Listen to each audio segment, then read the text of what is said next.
Donc, en ce qui concerne les toxicités des inhibiteurs de PARP, il faut savoir que le profil de tolérance il est différent. Qu'avec les différents inhibiteurs de PARP, il y a à peu près 10 à 20% d'arrêt du traitement à cause des inhibiteurs de PARP. Les effets indésirables les plus fréquemment rencontrés et à l'origine de ces arrêts de traitement sont la thrombopénie, l'anémie et les nausées. En ce qui concerne les toxicités digestives sous les inhibiteurs de PARP, tout d'abord les nausées. Donc les nausées est un effet indésirable fréquent avec les inhibiteurs de PARP. Afin de limiter la survenue de celle-ci, il est préférable pour les médicaments qui se prennent en une prise par jour de les prendre de préférence le soir, une demi-heure avant le coucher. En effet, il semblerait que la station coucher permette de réduire la survenue des nausées. Il faudra aussi s'assurer que lors de la première prescription d'inhibiteurs de PARP, une prescription d'antiémétiques soit associée. De préférence, une prescription de dompéridone ou de méthoclopramide. Pour les médicaments qui se prennent au cours des repas, il est préférable de le prendre pendant les repas. Généralement, ceci atténue les nausées.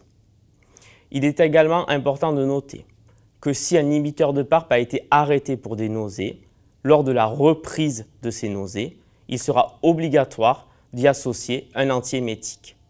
Dans le cas où la dompéridone ou le méthoclopramide ne sont pas efficaces, une prescription de cétron pourra être envisagée. En cas de nausée de grade 2, c'est-à-dire que la perte d'appétit est associée à une modification des habitudes alimentaires du patient, il faudra prévenir l'oncologue. Il se pourrait que la prescription d'inhibiteurs de PARP soit modifiée et notamment une posologie réduite. L'autre toxicité que l'on peut rencontrer avec les inhibiteurs de PARP est une toxicité au niveau hépatique. En effet, le rucaparib peut entraîner des hépatotoxicités. Il faudra donc s'assurer de la mise en place d'un suivi biologique avec un bilan tous les 15 jours les 2 premiers mois. Les autres toxicités sont des toxicités d'origine hématologique.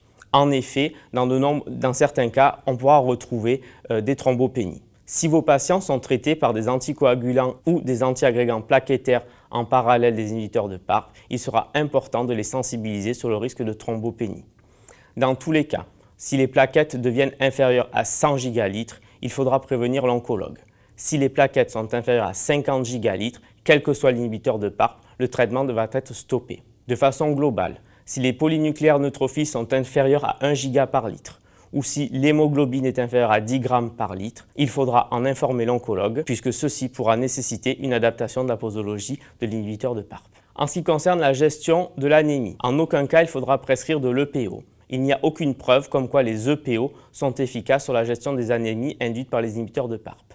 En ce qui concerne la neutropénie, pareil, les facteurs de croissance type GCSF n'ont pas fait la preuve d'une efficacité sur les neutropénies. Donc le plus souvent, un arrêt du traitement temporaire ou une réduction de la posologie permettra de corriger l'anémie et ou la neutropénie. En ce qui concerne la toxicité néphrologique, donc avec les inhibiteurs de PARP, on va pouvoir constater une augmentation modérée de la créatininémie.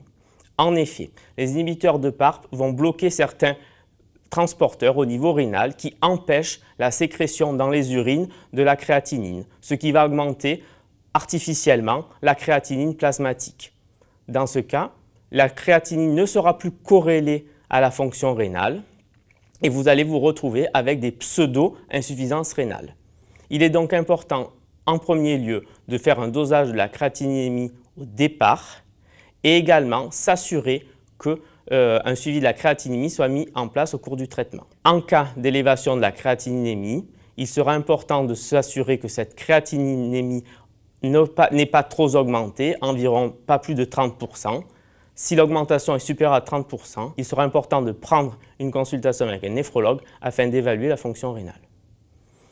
En cas de pseudo-insuffisance rénale, il ne faudra donc pas adapter les traitements, les posologies des autres traitements. En ce qui concerne les autres effets indésirables, donc la fatigue est un effet indésirable fréquemment rencontré avec tous les inhibiteurs de PARP, mais avec tous les anticancéreux de manière générale. Il sera important de s'assurer que la fatigue n'est pas liée à une autre cause que le médicament, telle qu'une insuffisance cardiaque, une dépression, une anémie marquée. Si en effet toutes ces causes sont exclues, on pourra plus ou moins impacter la fatigue au traitement. Autre effet indésirable que l'on peut rencontrer avec les inhibiteurs de PARP, c'est une élévation de la tension artérielle. En effet, certaines molécules, et notamment le niraparib, entraînent une élévation de la tension artérielle en début de traitement.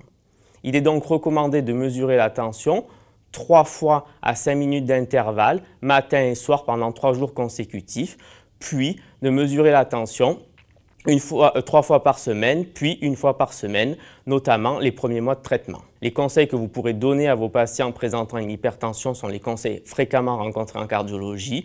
Éviter les aliments riches en sel, tels que le fromage, la charcuterie, et éviter les eaux pétillantes qui, elles aussi, ont une forte teneur en sel. Dernier point, si votre patiente présente une toux sèche depuis plusieurs temps, sans point d'appel infectieux, il s'agit d'un signe d'alerte. Il faudra en informer l'oncologue. Votre patient développe peut-être une pneumopathie interstitielle inflammatoire qui est un motif d'arrêt temporaire, voire définitif du traitement.